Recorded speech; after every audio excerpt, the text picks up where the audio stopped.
Buenos días, congregación, amada congregación física y los que estáis siguiéndonos desde vuestros hogares, allí donde estéis, en la lejanía, en la cercanía. Un abrazo fuerte y es una bendición poder estar esta mañana compartiendo de la palabra, compartiendo aquello que el Señor pues ha puesto en mi corazón y espero que sea de bendición para la iglesia, para la congregación. Hoy es la última predicación de la serie de mensajes que estábamos dando acerca de las actitudes cristianas fundamentales. Hemos estado durante 10 mensajes, bueno, realmente han sido 11, porque hicimos el primero que fue una introducción, pero fueron con 10 mensajes, 10 actitudes fundamentales que hemos repasado y hemos estado hablando de aquello que son los sistemas internos de la iglesia, aquello que le da fortaleza, que sostiene a la iglesia, aquello que le da vida, que le da movimiento, aquello que hace que digamos que la iglesia no está muerta, sino que la iglesia está viva, ¿verdad? Y si está viva la iglesia es porque se da en ella todas estas actitudes espirituales. Antes de hablar del último motivo esta mañana, creo que es importante, me gustaría hacer una pequeña introducción, porque creo que es importante reafirmar la naturaleza de la iglesia. Veréis, creo que vivimos en un tiempo donde hay una cierta actitud de indiferencia acerca de la centralidad de la iglesia. Creo que hemos perdido la centralidad de la iglesia. Y con esto quiere decir que hay muchas personas cada vez más creyentes, tristemente, que no están comprometidas con la iglesia, ¿verdad? Cada vez más tenemos lo que se llama una mentalidad de consumidor de iglesia. Nos hemos convertido en consumidores de iglesias, ¿verdad?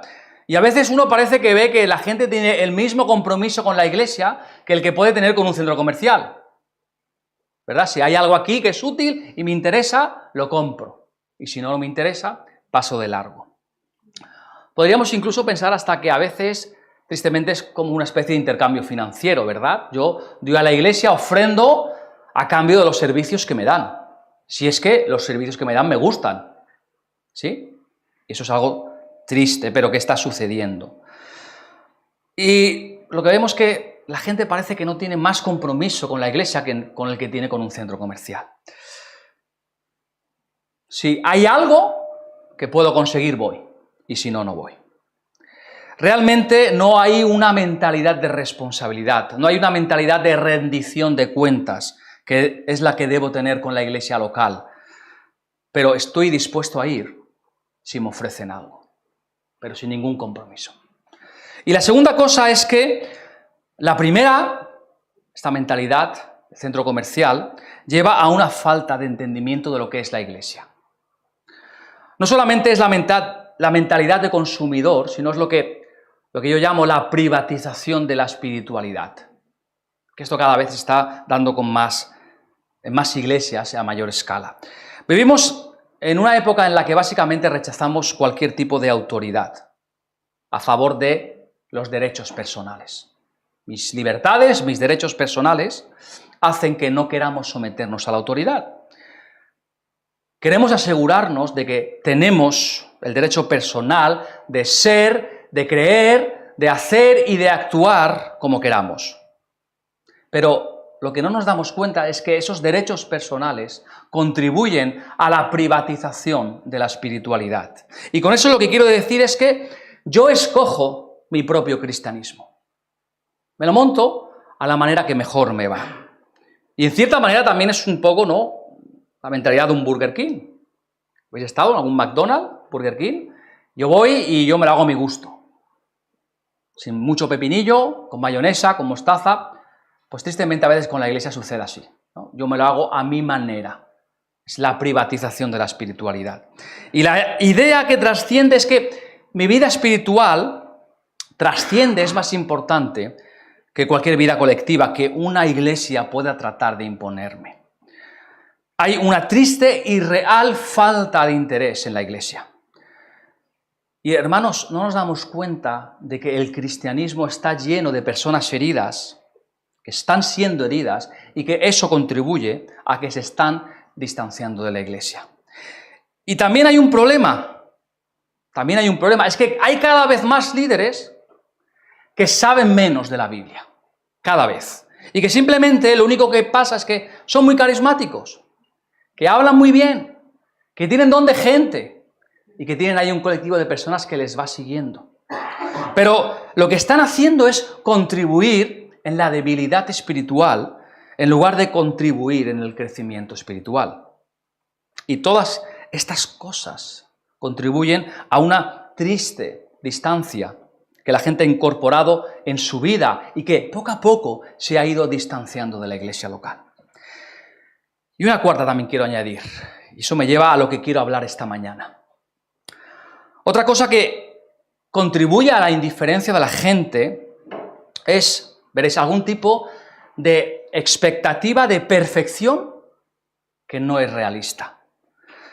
Es la expectativa de que la iglesia debe de ser todo lo que la Biblia dice todo el tiempo y sin fracaso. Y eso lo que lleva a la gente es algún tipo de decepción. La gente deja hoy en día una iglesia buena, saludable, un ministerio sano por algún tipo de decepción y se alejan. Yo cuando veo eso me pregunto cómo harían esas personas allí en los tiempos de la iglesia primitiva, donde solamente había una iglesia por ciudad y nada más. Eso era todo. Si encuentras una iglesia comprometida con la enseñanza verdadera, donde Cristo es presentado como el único camino hacia el cielo, una iglesia con doctrina sana, que ama a la gente, que evangeliza, si la encuentras, agradéceselo a Dios y entrega tu vida a ese lugar y a esas personas. Y no tengas expectativas no realistas de perfección. Y cuando veo todo esto me produce tristeza. Me entristezco por esa mentalidad de consumidor que está viendo la iglesia como un centro comercial. Me entristece la privatización de la espiritualidad. Me entristece la falta de afecto de la iglesia hacia el liderazgo, también debido al pecado entre los líderes de la iglesia. Y también me entristece ver a personas que no establecen expectativas realistas de lo que una iglesia debe ser. Pero no tenemos que olvidar, por eso toda esta serie de sermones, que esta es la iglesia del Señor y que nuestro Señor Jesucristo es la cabeza de ella. Y que Él está edificando, hermanos, y que esta iglesia es su cuerpo. No es mi iglesia, no es tu iglesia, no es lo que a mí me gusta, no es lo que a ti te gusta. Y que Él nos ha llamado a ser parte de su iglesia. Y que nuestra responsabilidad, que tú y yo debemos estar junto con el pueblo de Dios, porque, hermanos, debemos estimular el amor hacia los demás y a las buenas obras. Eso es lo que dice la palabra. Eso es nuestro cometido.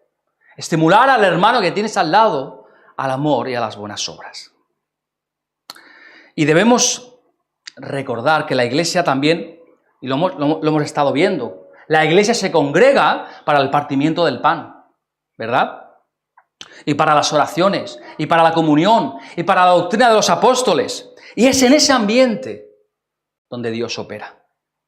Es algo muy peligroso para un creyente aislarse del pueblo de Dios.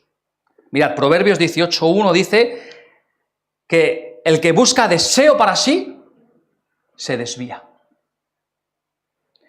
Y es muy claro, cuando alguien no se congrega, es porque tiene otros deseos personales que pasan por delante. Y hermanos, perdonad por esta introducción un poco más larga, que creía necesaria, pero todo esto hace que a veces estemos decepcionados. Decepcionados de nuestra vida cristiana, decepcionados de los hermanos, decepcionados de la iglesia, decepcionados con lo que me está pasando. Quizás en tus expectativas no esperabas, después de a lo mejor tantos años de creyentes, cuando te convertiste, que tu vida hoy en día estaría en este punto. y te sientes decepcionado. Y precisamente hoy, el último punto que vamos a hablar acerca de las actitudes fundamentales va a ser del contentamiento. El contentamiento. Qué importante. Qué necesario es el contentamiento bien entendido. El contentamiento bíblico. Y hermanos, ¿sabéis lo que significa la palabra contentamiento? Además de estar contentos, evidentemente. Conforme. Satisfechos. Contentamiento es estar satisfechos. Y lo que yo veo es que hay muchos cristianos hoy en día que no están satisfechos. En nuestra sociedad, fijaros, constantemente se nos está vendiendo nuestra insatisfacción.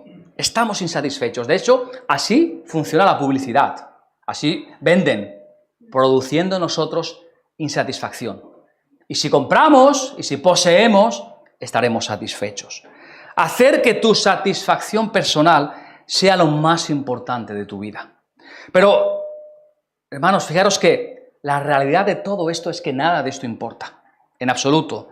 Porque nada en este mundo pasajero debe estar ligado a nuestra satisfacción. Nada. Eso es lo que nos dice la palabra. Nada de lo que sea de este mundo que sabemos que va a pasar debería estar ligado a nuestra satisfacción. Y fijaros, podríamos ver montones de pasajes. La Biblia está llena de pasajes que nos hablan del contentamiento. 1 Timoteo 6:6, la piedad con contentamiento es gran ganancia. También versículo 8, teniendo sustento y abrigo, estemos contentos. O Hebreos 13:5, estad contentos con lo que tengáis, porque Él dijo, nunca os dejaré ni os desampararé. Por tanto, vemos que es un mandato también, estar contentos, contentamiento. La Biblia nos habla mucho del contentamiento y básicamente lo que nos viene a decir en resumen es que tenemos que estar contentos. Ahora, si fuera tan fácil, ¿verdad? No habría ningún problema. La realidad es que a veces no es tan sencillo. Para ver en esta mañana el contentamiento, profundidad y entenderlo bien, vamos a ir a un pasaje que se encuentra en Filipenses capítulo 4 y versículos del 11 al 19. La carta de Pablo a los Filipenses, capítulo 4.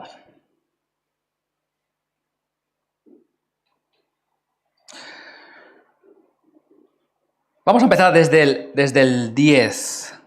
Dice, en gran manera me gocé en el Señor de que ya al fin habéis revivido vuestro cuidado de mí, de lo cual también estabais solícitos, pero os faltaba la oportunidad. No lo digo porque tenga escasez, pero pues he aprendido a contentarme, cualquiera que sea mi situación. Sé vivir humildemente y sé tener abundancia. En todo y por todo estoy enseñado, así para estar saciado como para tener hambre, así para tener abundancia como para tener necesidad, para padecer necesidad. Todo lo puedo en Cristo que me fortalece. Sin embargo, bien hicisteis en participar conmigo en mi tribulación. Y sabéis también vosotros, oh filipenses, que al principio de la predicación del Evangelio, cuando partí de Macedonia, ninguna iglesia participó conmigo en razón de dar y recibir, sino vosotros solos.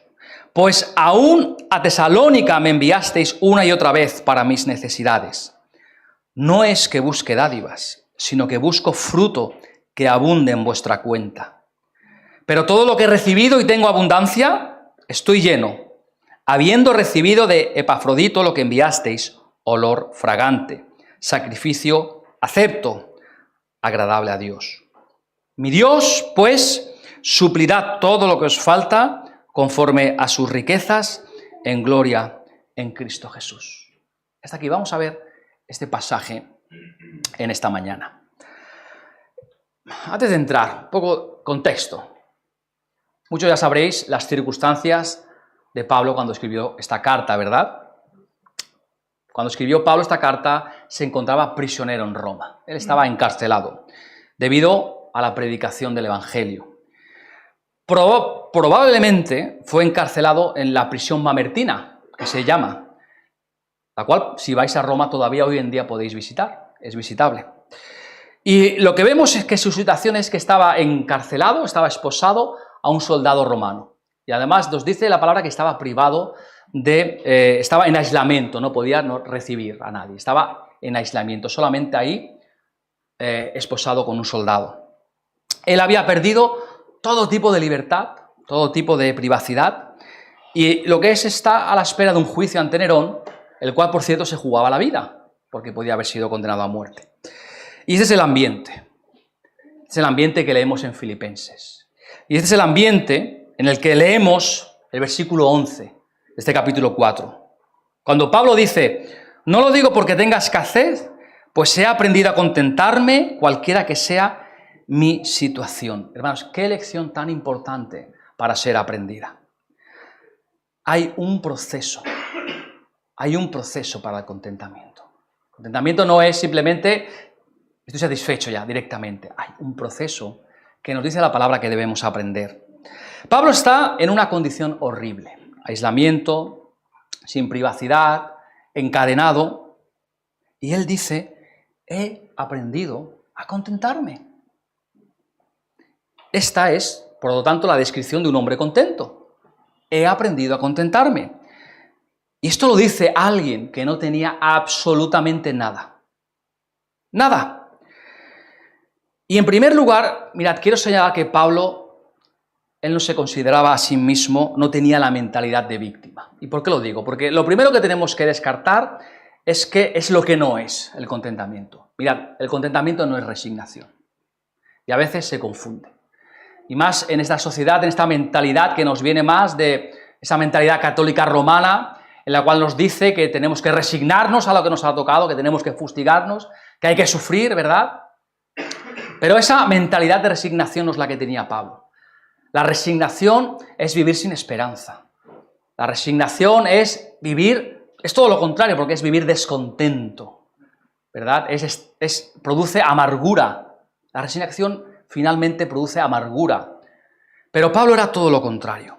¿Por qué? Porque sabemos que Pablo no se consideraba una víctima. No dice nada acerca de su encarcelamiento. No dice nada acerca de ese proceso judicial injusto que había sufrido. No dice nada acerca de que había sido maltratado y torturado. No dice nada acerca de que él es una víctima. No dice nada. Sin embargo, fijaros en nuestra sociedad cuán lejos estamos de esa mentalidad, en donde todo el mundo aquí es víctima de algo. Todos somos víctimas. Todos somos víctimas. Es increíble a veces cuánta prisa tenemos para convertirnos en víctimas. Es que mira lo que me ha sucedido, mira lo que me han hecho, es que es esto. Sin embargo, fijaros, la palabra contentarme significa básicamente tener lo suficiente. Y cuando vemos a Pablo aquí diciendo, no necesito nada, significa que es, no necesito nada, no tengo nada y no necesito nada. Eso es contentamiento. Tener nada y necesitar nada. He aprendido a contentarme. Y luego en el versículo 12, un versículo más abajo, lo vuelvo a decir. Y él añade, por todo estoy enseñado. Fijaros, sé vivir humildemente y sé tener abundancia en todo. Y por todo estoy enseñado. Así para estar saciado como para tener hambre. Así para tener abundancia como para padecer necesidad. Por todo he sido enseñado. ¿Qué ha aprendido? ¿Qué es lo que ha aprendido? Él ha aprendido que cuanto más tienes, más difícil es aprender esta lección. Mirad, es mucho más fácil aprender el contentamiento para la gente que no tiene nada. Es mucho más fácil para la gente, por ejemplo, de la India, aprender a estar contentos de lo que es para nosotros. ¿Por qué? Porque, hermanos, nosotros definimos la vida en términos de lo que tenemos. ¿Sí? Pero si no tienes nada, tienes nada. Pablo dice, estoy enseñado. Es un aprendizaje, el contentamiento. ¿Y cómo aprendemos eso? ¿Cómo podemos aprender a estar satisfechos? Recordad, no es resignación. La respuesta no es la resignación, no es resignarnos a la suerte que nos ha tocado. ¿Cómo podemos llegar en nuestra vida a decir, no tengo nada, y no necesito nada? ¿Cómo puedo dejar de sentirme como una víctima que no está recibiendo el trato justo? ¿Y cómo puedo elevarme por encima de todo esto y poder llegar a decir que no tengo nada y no necesito nada? Y ahí está la clave, porque tengo lo suficiente. Vamos a descubrirlo en este pasaje. Mirad, hay 5 principios aquí que creo que es importante que aprendamos. El primero, el cual nos habla Pablo, es confiar en la providencia de Dios. La providencia es un término que se usa para describir el hecho de que Dios lo usa absolutamente todo, cuando digo todo, es todo, para hacer su voluntad. ¿Sí? No hay nada que no esté en el control de Dios. No hay nada que Él no pueda utilizar. No hay nada que Él no sepa. Ahora está de moda hablar de inteligencia artificial. ¿Habéis oído? ¿Verdad? Estas máquinas o este software que puede llegar a, en milésimas de segundos, a calcular, hacer millones de cálculos, ¿verdad? Analizar millones de datos y tomar decisiones así, rapidísimo. En milisegundos. Inteligencia artificial. Es algo realmente muy complejo. Es algo muy complejo. Pero cuando hablamos de Dios, estamos hablando de un nivel superior, inalcanzable. Una mente final, una mente que puede llegar a manejar todas las complejidades del universo, todas, y unirlas en un plan perfecto para cumplir su perfecta voluntad. Así es la mente de Dios. La mente de Dios, hermanos, es absolutamente inescrutable. Y esa es la razón también por la que no entendemos todos los conceptos teológicos. Porque nuestro cerebro no tiene la capacidad. Podemos llegar a la mente de Dios. Nos va bien, ¿verdad? Nos va bien entendiendo las cosas que podemos entender aquí en este mundo, pero jamás nos vamos a acercar a la inteligencia de Dios. Y fijaros en el versículo 10, lo que dice Pablo. En gran manera me gocé en el Señor de que ya al fin habéis revivido vuestro cuidado de mí, de la cual también estabais solícitos, pero os faltaba oportunidad. Ahora, empieza este versículo Pablo diciendo, en gran manera me gocé en el Señor, porque los filipenses le habían dado una ayuda. Y uno se pregunta, ¿y por qué no se lo agradece a los filipenses? Si al final el esfuerzo lo hizo la Iglesia. ¿Por qué él se está regocijando en el Señor? ¿Por qué no se lo está agradeciendo a los filipenses? Pero fijaros, para esto hay que entender la situación. Durante 10 años, la Iglesia filipense nunca le había enviado nada a Pablo. Nada de apoyo. ¿Por qué? Pablo 10 años antes había fundado la Iglesia de Filipenses. Después aquí nos dice que fue encarcelado, después de esos 10 años. Y 10 años han pasado desde entonces, podéis verlo en Hechos 16, donde se relata esa increíble historia. Y Pablo dice en el versículo 10 que en gran manera se había gozado porque habían tenido la oportunidad ahora, ¿verdad?, de hacerle llegar esos cuidados solícitos. Pero fijaros lo que dice la última parte del versículo. Os faltaba la oportunidad. Por lo tanto, no sabemos de qué manera específica, ¿verdad?, les había faltado la oportunidad para ayudar a Pablo. Dicen que también era una iglesia pobre, ¿verdad? Incluso también lo cierto es que Pablo a veces era inaccesible. Pues no es como ahora que tenemos WhatsApp, correo electrónico, ¿verdad?, que podemos enviarnos. No, Pablo estaba viajando de aquí para allá y era complicado. Y 10 años después de haber comenzado la Iglesia, nos dice la palabra que habían revivido su preocupación por él. Y la palabra dice que le enviaron una ofrenda para cuidarle. Podría haber sido ropa, podría haber sido alimento. Pero lo que Pablo sabía es lo que dice Proverbios 16:9. El corazón del hombre piensa, ¿verdad?, los caminos, pero Jehová endereza sus pasos. ¿Sí? O Proverbios 19:21.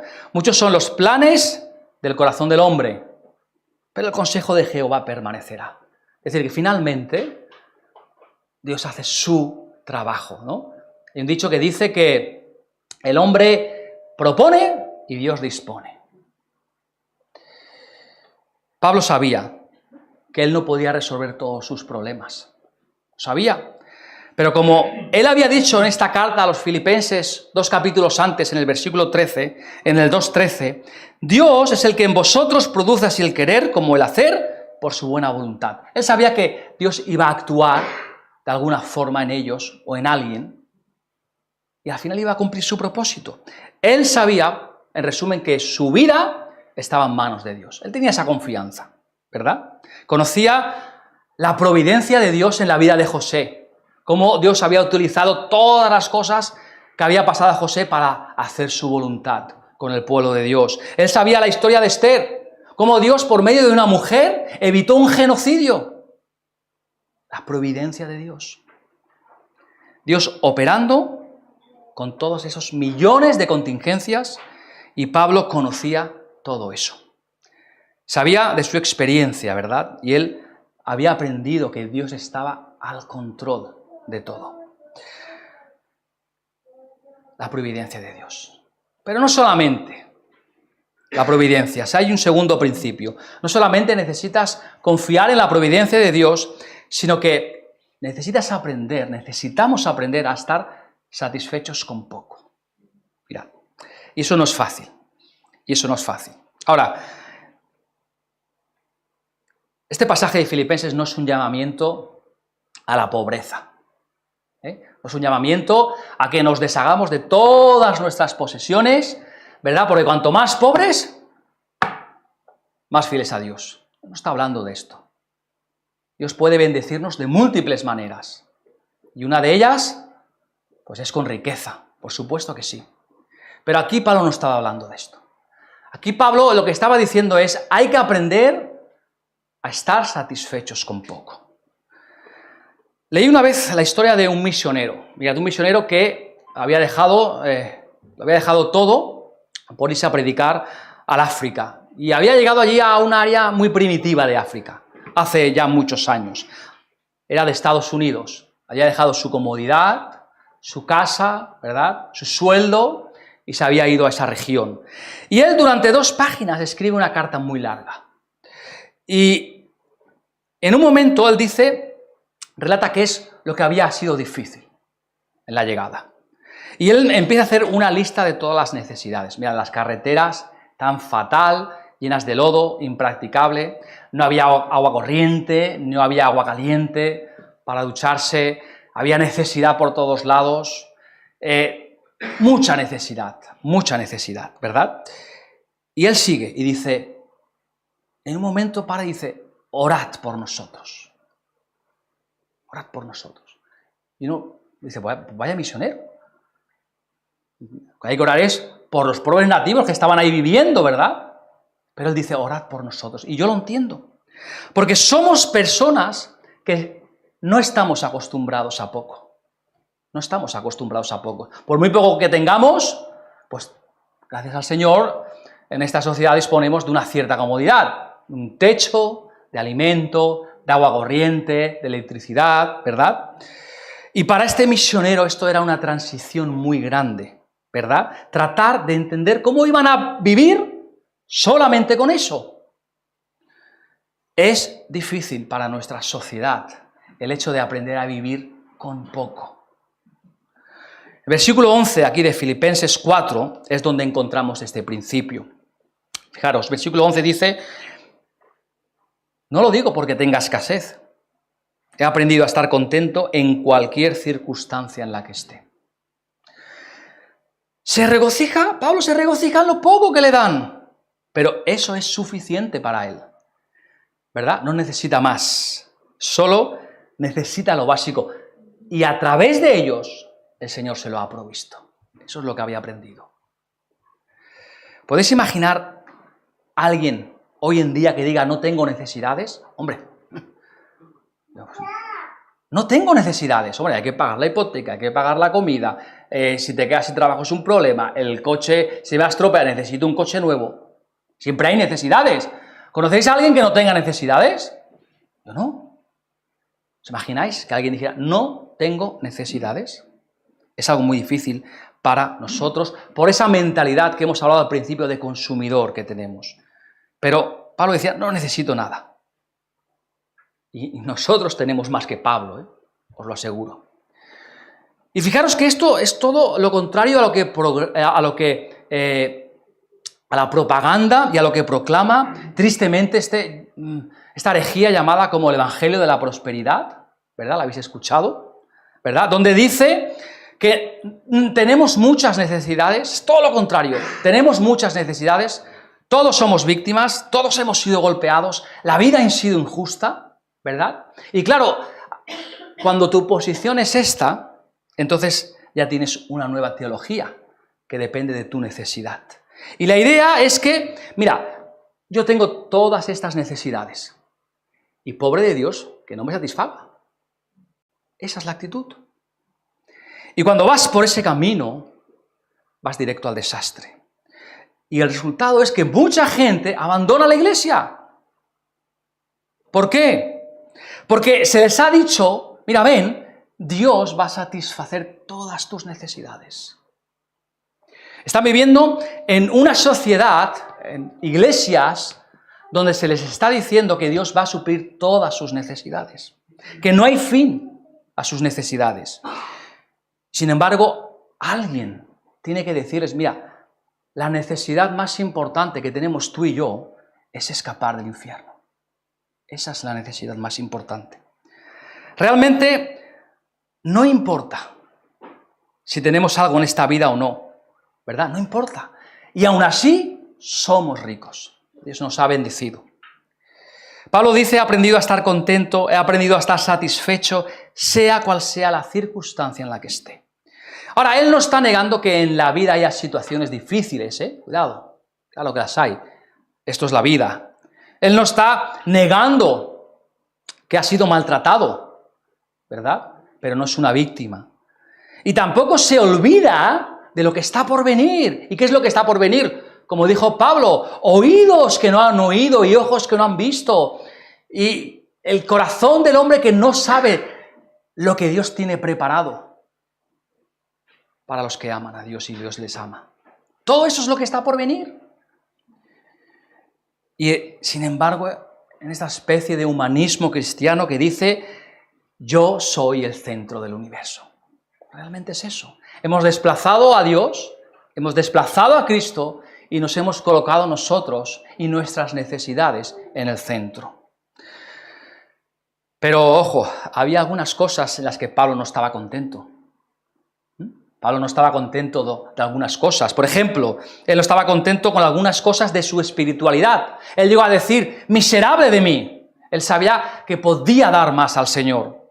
Él no estaba contento con la búsqueda de su santidad. Él no estaba contento con cómo él se veía, se valoraba como Cristo, ¿verdad? Él dijo, no es que ya lo haya alcanzado, no es que haya llegado a la perfección, sino que prosigo a la meta, sigo caminando. De esas cosas son las que Pablo no estaba contento, de que podía todavía dar más al Señor. Pero ninguna tenía que ver con sus circunstancias físicas. Tener a Dios era tener todo y no necesitaba nada más. Ahora, permíteme llevarte a un tercer punto. Y esto está relacionado con el segundo. Necesitamos ser independientes a nuestras circunstancias. ¿Sí?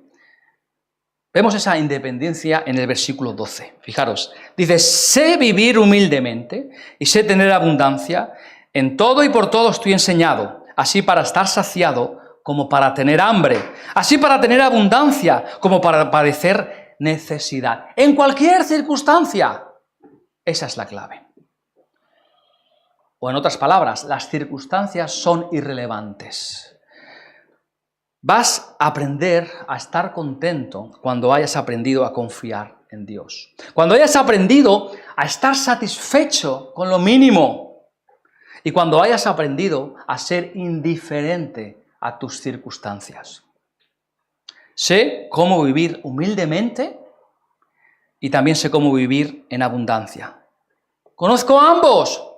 Sé cómo vivir con poco y sé cómo vivir con mucho. Y lo que él está diciendo es, estoy contento sea cual sea la circunstancia. Eso es madurez espiritual real. Encontró toda su satisfacción en la relación con el Señor, toda su satisfacción con la esperanza del futuro, y encontró toda la satisfacción en ser útil para Dios. Y fijaros, lo que está diciendo es, mirad, no me importan las circunstancias. No me importa, porque las circunstancias, como su nombre indica, son pasajeras. Hoy tengo mucho, pero ¿y mañana? Cuando tenga poco, ¿qué ocurrirá? Si lo tengo, o si Dios lo provee, bien. Gloria a Dios, para su gloria, ¿verdad? No es un problema. Pero si no lo tengo, también. Gloria a Dios.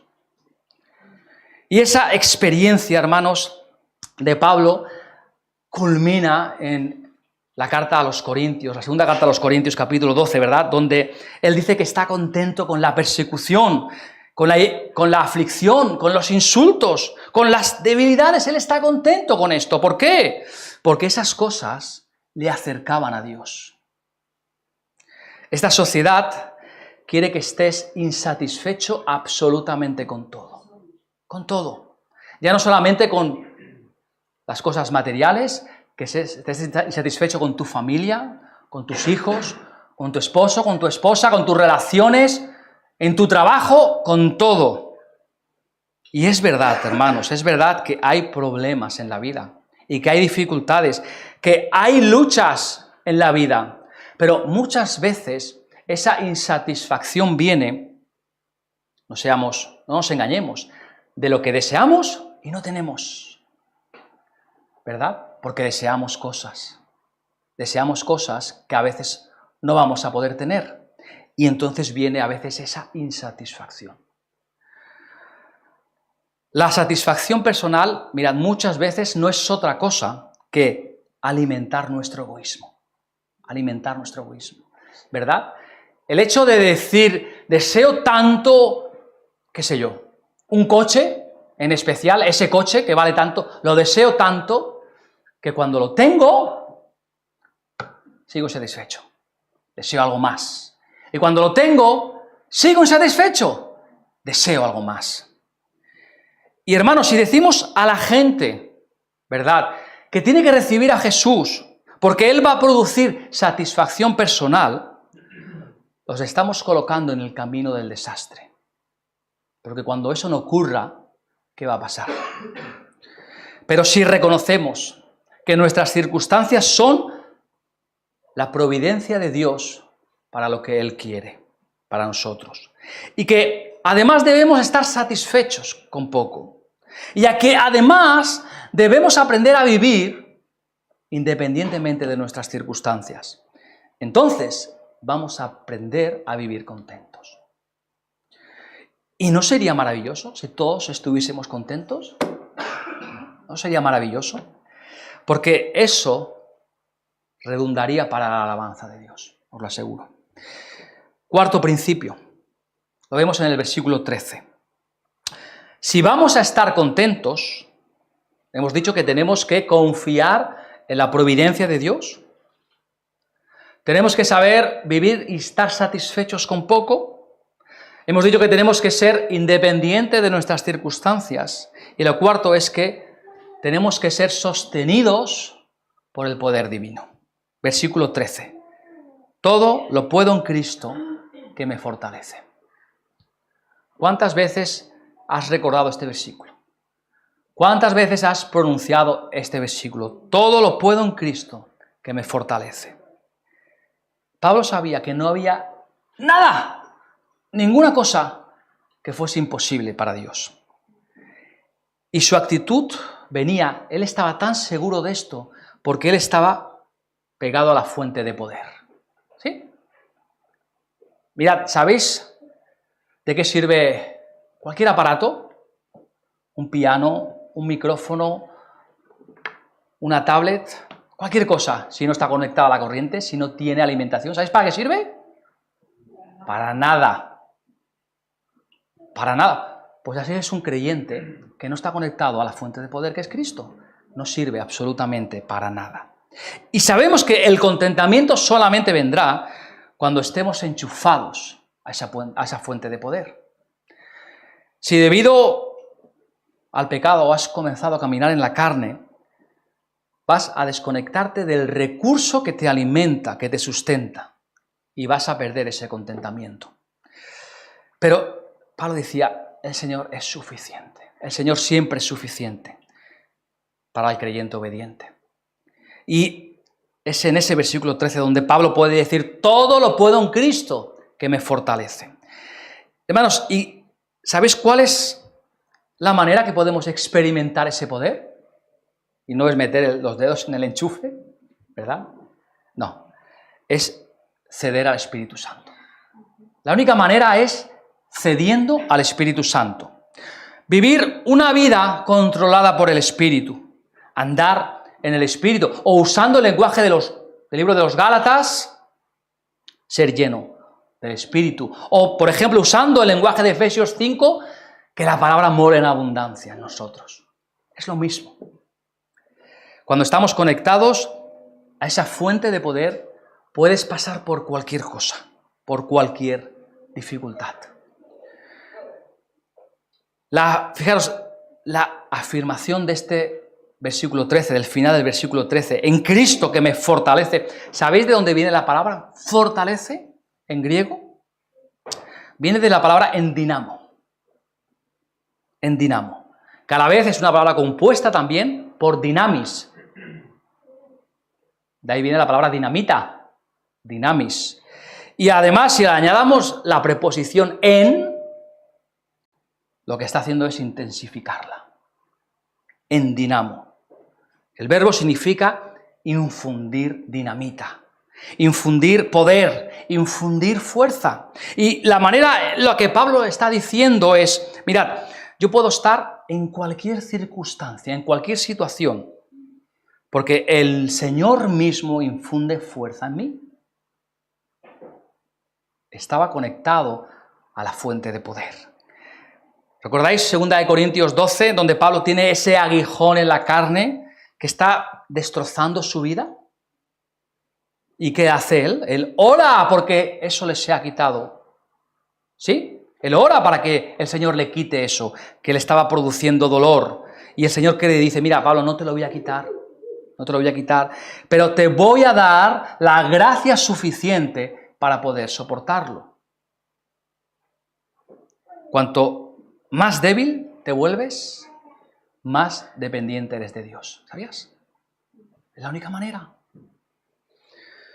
Gálatas 2:20 dice, con Cristo estoy juntamente crucificado, ya no vivo yo, mas vive Cristo en mí. Si estás luchando a veces con la falta de contentamiento, podría ser, o bien, por ejemplo, porque no confías en la providencia de Dios, porque no confías que Él lo está todo dirigiendo hacia su gloria. Podría ser a lo mejor que no estás satisfecho con poco y que por alguna razón piensas que necesitas más. O porque no estás viviendo de manera independiente a tus circunstancias, sino que vives dependiendo de ellas y te conviertes en un muñeco de tus circunstancias. Tú eres lo que son tus circunstancias. Si te va bien la vida, va todo bien. Si las circunstancias cambian y te van mal, tú estás mal. O podría ser porque has permitido el pecado en tu vida y como resultado no estás conectado a la fuente de poder que es Cristo.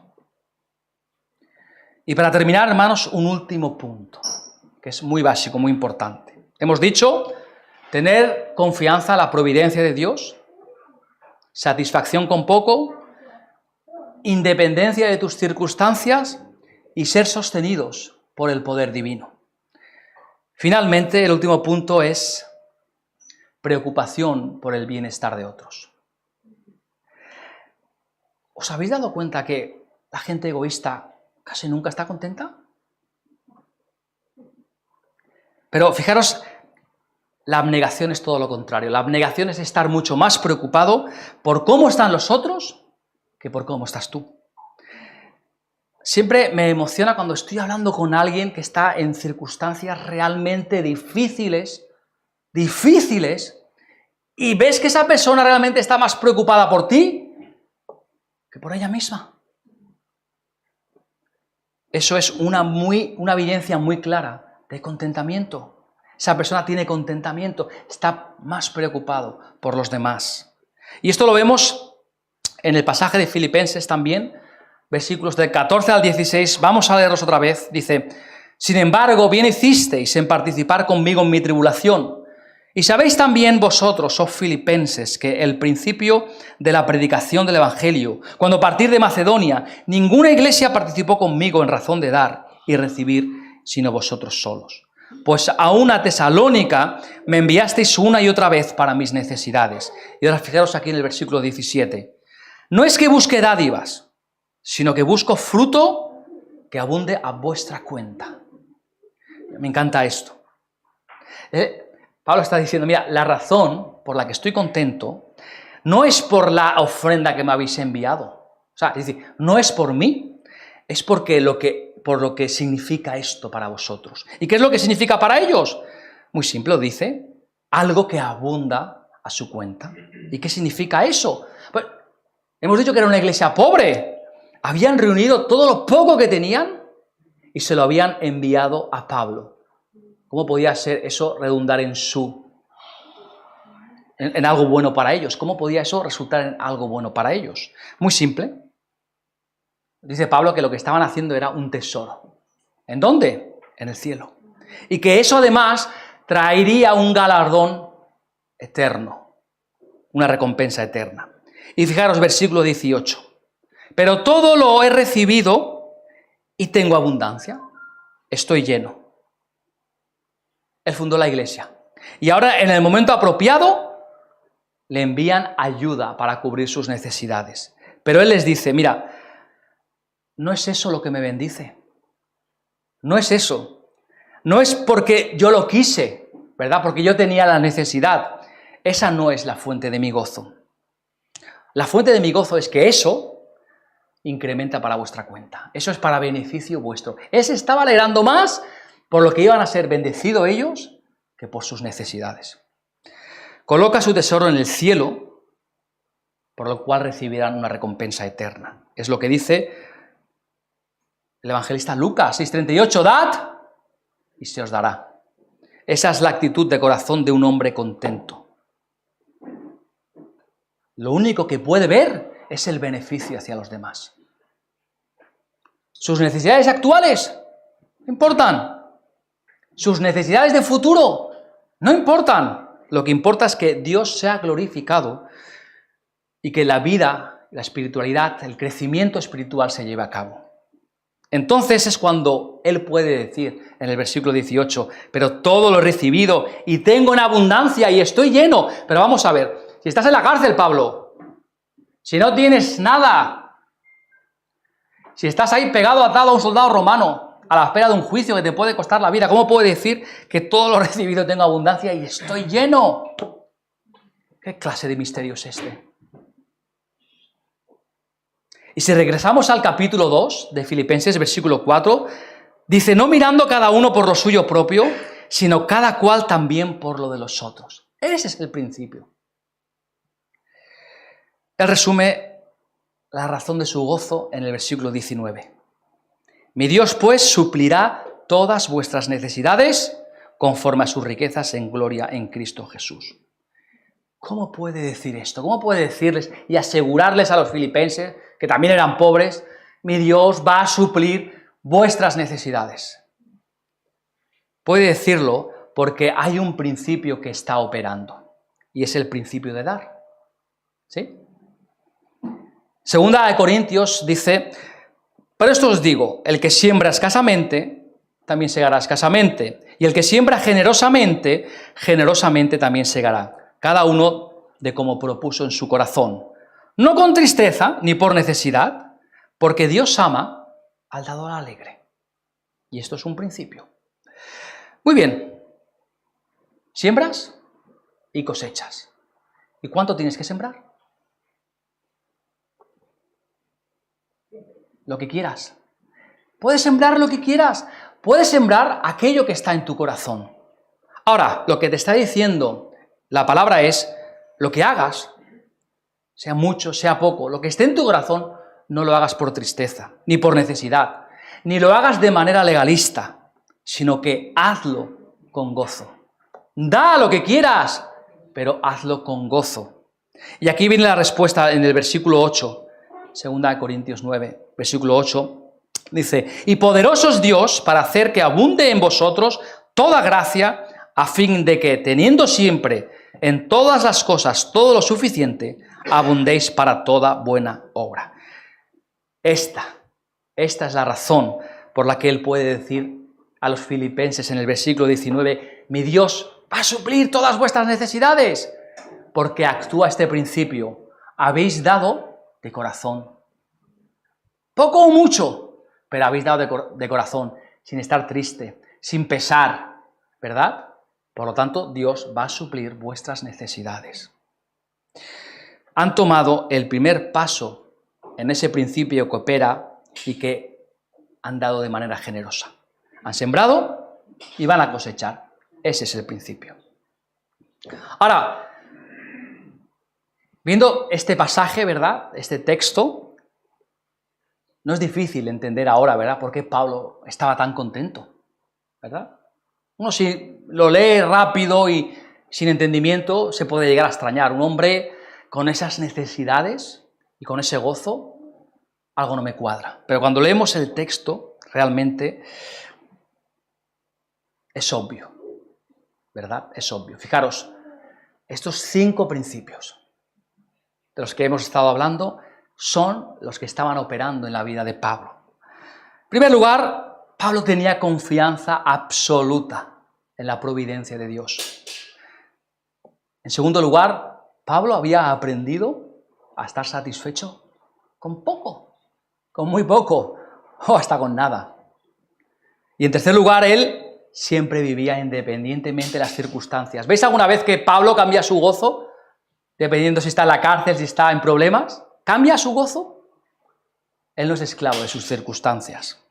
Cuarto lugar, él siempre anduvo en el Espíritu y se mantuvo enchufado a esa fuente de poder.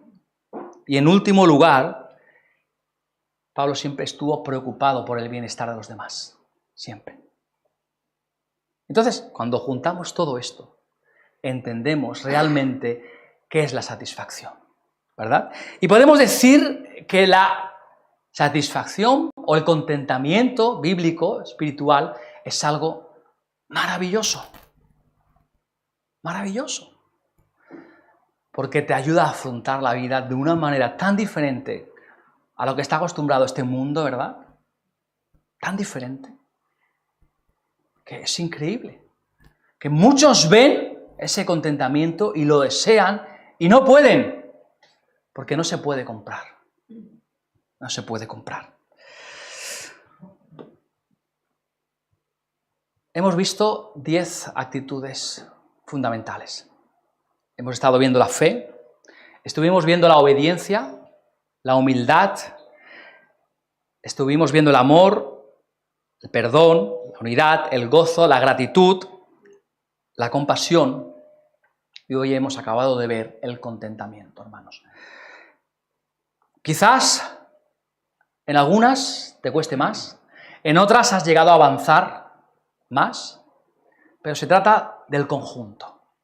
No se trata de que tengas mucha fe y nada de amor, ¿verdad? No se trata de que tengas mucha unidad con el Señor, pero vivas amargado. Es un conjunto. Al final son 10 actitudes espirituales que nos dan vida, que dan vida a la iglesia, que nos ayudan a que la iglesia, digamos, es una iglesia viva. Muchos confunden hoy en día una iglesia viva, una iglesia muerta, por la música. Y cuando van a una iglesia donde suele haber himnos tradicionales, se suele escuchar, es que está muerta esta iglesia. Bien. Yo he visto iglesias, conciertos multitudinales, ¿verdad? Gente aplaudiendo, moviéndose, dando palmas, cantando, y estaba muerta. Muerta. Muerta. Porque era apariencia. Apariencia.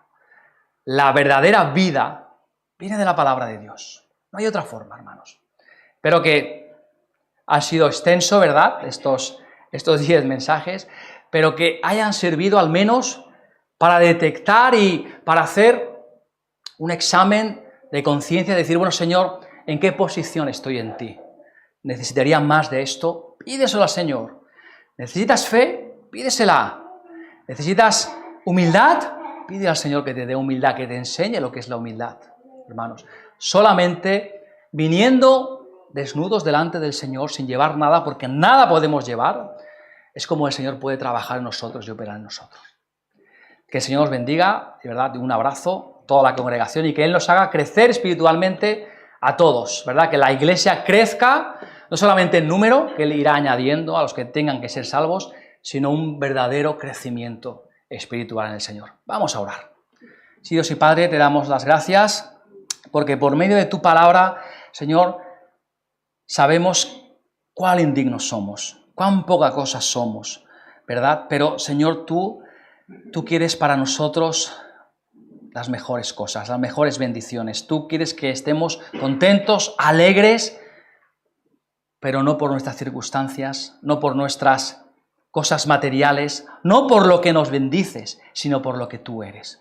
Porque tú estás en nosotros, porque nos has salvado, porque, Padre, tú te has presentado delante de nosotros, nos has cogido de la mano y nos has llevado a lugares celestiales, Padre. Y podemos decir que no importa lo que venga, no importa lo que seamos, tú estarás siempre con nosotros.